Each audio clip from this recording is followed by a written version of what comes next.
Hi, I'm Rurik Nackerud. I work in education and I've actually been teaching teacher candidates for the last 2 years at Portland State University. But I've been interested in educational technology, in teaching diverse groups of learners, and I've kind of gotten to this place in my career where there's this interesting intersection as I do research with Portland State University for my doctorate on the intersection of games, which is something that I'm passionate about, I enjoy, it's a lot of fun, and then my cause, which is helping diversify or bring awareness about diverse groups of people in the schools and in education. Specifically right now, I'm really interested in LGBTQ, so if you don't know what acronym for that is, it's lesbian. I'm really bad with the acronym. If you don't know what the acronym for that is, I'll start over on that one, that'll be really clear.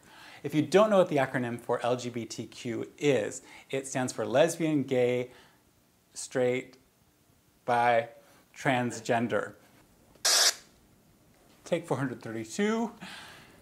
LGBTQ is lesbian, gay, bisexual, transgender, queer, not straight.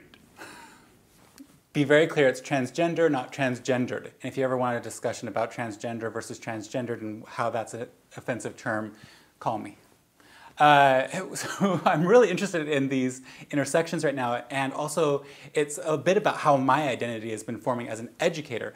I started off in interpreting, and I was doing American Sign Language in the schools, and it was great, and I was in these rural conservative communities, but because I was that odd member of the educational team, the interpreter, didn't really fit most students' molds of what education is. I also became a person that they would come up to and share some of their struggles. So I would have kids who were struggling with a whole host of diverse issues that didn't fit their mainstream view of what education should be or who should be doing things. So that's where I got really excited. And then as I delved further into another aspect of the world, educational technology, and really got involved with virtual environments and games and how we can use these spaces to represent so many different ideas, I also realized that they represent so many identities. And that representation of identities is really, really exciting to me because that's where we get into all the amazing things that identify each of our kids individually. You have the child who is going to go out and get the best of everything because they are targeted on goal, they know what they want to do, and they're just going to take advantage, take advantage, take advantage. And you could basically put them in a Velcro room to keep them safe, and they would succeed. They would figure it out, make it work, and be wherever they needed to be. And then you have other youth who are just still trying to figure it out. They don't know what they're doing or where they're going with things. And there's that disconnect, and they're fighting with it, and they're fighting with it, and fighting with it. But in a virtual environment, they may find ways that they can experiment that are safe. You know, in middle school when you really want to experiment, and that's my favorite age range. I shouldn't have favorites, but I do. Middle schoolers are fighting with it and figuring it out. And when they're at that age where they want to experiment, we're always, in our educational institutions, we have these things that they need to conform to, and it's so difficult, especially when you don't know who you are. How can I conform to you when I don't know who I am? That whole process in a virtual environment, they can do it in a safe place. They can play with, in the LGBTQ realm, they can play with gender. They can try to figure out what that even means for them. Relationships, they can role play out relationships in really interesting and sometimes highly entertaining ways. And so I start delving into this space, and I really encourage educators to go out and explore on their own, because their own identity may need some exploration and some integration. And that's where I'm at this process for myself, is integration. And with my teacher candidates for the past couple of years, I was really interested in how they were integrating their educator identity with their personal identity.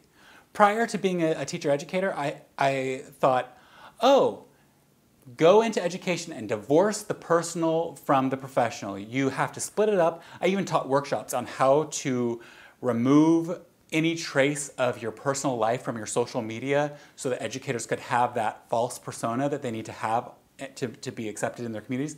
And I've gotten to this place where I said, no, no, no, no, no. That was a bad move on my part, because there are so many kids who need you with your diverse needs, your diverse experiences, to be their role model. And rolling that forward a little bit further, my current research is I want to design a game, not for students, but for educators, for the adults in the educational space, to really grasp and understand the diverse issues that kids are confronting day to day, especially in the LGBTQ spectrum of needs. And so that's my current work. So my current work is looking at creating these games for educators to have this diverse experience and understanding of LGBTQ needs and struggles, challenges, wordsmithing, on camera.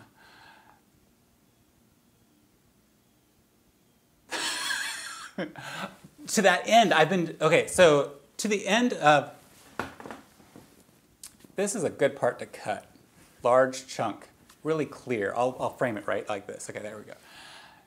So I've been working with a lot of educators and professionals outside of the realm of education on bringing those LGBTQ / educational intersection conflicts to resolution. I worked with a lady from an organization called Transactive that worked with transgender youth. And when I say youth in this case, often it was as young as preschool age kids who were realizing or showing signs to their family that they didn't maybe identify with the medically identified gender that they had as a small child. And this organization really works with these kids to help them explore, understand, and find a more comfortable, accepting environment for their gender play and gender expression. And everybody will talk about the little boy who tried on mom's nightdress and high heels. I was one of those little boys. And it's just an experimentation maybe for that little boy. But for other little girls or little boys, they're saying, I don't fit this preconceived notion of what it means to be male or female. I need a space to play in this. And I'm still trying to negotiate some things out and talk with this organization, but really looking at what a virtual environment might afford a child who doesn't find it safe to experiment in these ways at their school or in public, finding a virtual environment to do that initial exploration until they get to a place of comfort where they're able to actually decide what that all means for them. And a virtual environment is great for that. There's some really great people out there. Bot Girl Questy was a really early pioneer in the paradox between a female avatar and a male persona behind the avatar, and there's a bunch of other people who've been playing in those spaces. Myself, I've always looked for these completely non-gendered roles. I really dislike the gender, I've always gone to these non-gendered roles. I liked being the computer, I liked being a cloud of butterflies, because I just like that gender binary that we live in.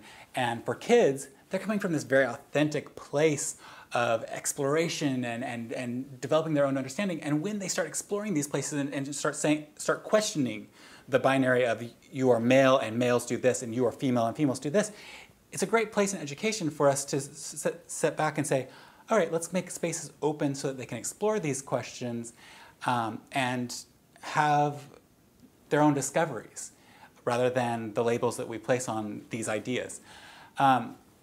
So moving past transgender and into the LGBTQ realm, GLSEN, the Gay, Lesbian, Straight Education Network, had a recent research study that showed that there are still teachers who were perceived by students as using homophobic language. I think it was 52%, but that number might be off. It might have been 42%. There's some number there that were actually caught by students using homophobic language or homophobic behavior, which is kind of a surprise to me. I think educators, we're supposed to be the people who are supporting all kids regardless where they're coming from. And so that was kind of a surprise to me. And I'm really looking at how can we reduce that through a game, through education, and through different ways of advocating for all students in the school, not just LGBTQ students, but also students of any bias whatsoever, and trying to remove bias from the school paradigm.